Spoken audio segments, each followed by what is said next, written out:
Well, he's still Dr. Capers of Quinn. I look at him in both aspects. So he was really the main person that kind of recruited me to Ohio State. I first met Dr. Capers in 2008 whenever I began my clinical training at Ohio State University. I met Dr. Capers actually at my medical school interview. So I'm sitting in the room where all the students are waiting to get pulled away by their interviewers, and Dr. Capers pops his head in, and of course I know who he is. You know, he's the Dean of Admissions. I had an interview with multiple different people, but it was Quinn's interview and the follow-up after that really clinched my decision. I mean, he was just different. I felt like this was someone that was invested in me. I was a first-year resident, and I heard about this wonderful cardiologist who was doing lots of great things. It was such a wonderful mentor to work with that I had to get to know him, and lo and behold, we've kept in touch ever since then. When Dr. Capers first came to Ohio State, he was the only interventional cardiologist who would do radio cardiac catheterizations. We're doing our procedures historically, and it's pretty much around the country a certain way in terms of the access with patients, and he was a proponent of trying a different approach he felt was safer. There was a lot of reluctance. People thought it was a niche thing or a boutique procedure and thought he was just trying to be a little cute, but he felt like it was the best thing in terms of patient safety.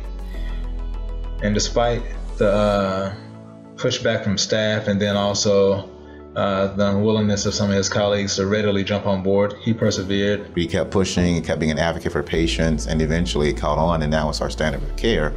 And that's really just due to his persistence. And as the data quickly accumulated and the results came in, we became a radio-first institution. Every case, the first attempt is to the risk, and that's all because of Quinn. I mean, he started that. And a lot of people now don't realize that and don't realize what he had to go through to get that up and running. And now it's the protocol standard, and patients love it. So Above and Beyond, I think, just describes pretty much every way that he approaches his life. Given that he's a dean of admissions and has a grueling schedule, given that he's an interventional cardiologist and also has a grueling schedule with that regard, given that he's a married man with kids, he's also busy. And then on top of that, he helps out the medical school by fulfilling roles like being a learning community leader. He often donates his Saturday mornings or afternoons to put on workshops for students who are in high school and are interested in careers in medicine. He took on, I think it was like 10 to 12 medical students to host dinners with on a monthly basis, to just sit down and talk to us about what's working, what's not working, what questions do you have, how can I make your time in medical school better. He also reaches out to underrepresented groups and minorities in particular to try and make sure that they have the best exposure to the field of medicine to make sure it's something that they want to do. He's been doing this since I've known him, and also without pay and often unrecognized. Not only is he doing things on a daily basis that pertain to his job and doing that very well, but he continues to give away his time generously. Immediately, what comes to mind about perseverance with Dr. Capers is really just his role as the Dean of Admissions.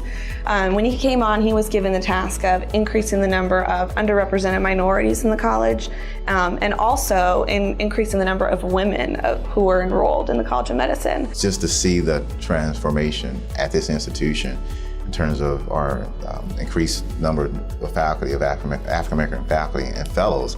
I mean, I was the second fellow ever to come to this program, and that's directly because of Quinn. And we've only increased our numbers since then. We have a presence. Once again, that's due to Quinn. I think it was 1 or 2 years ago, we hit that 51% female mark of admitted medical students in the class.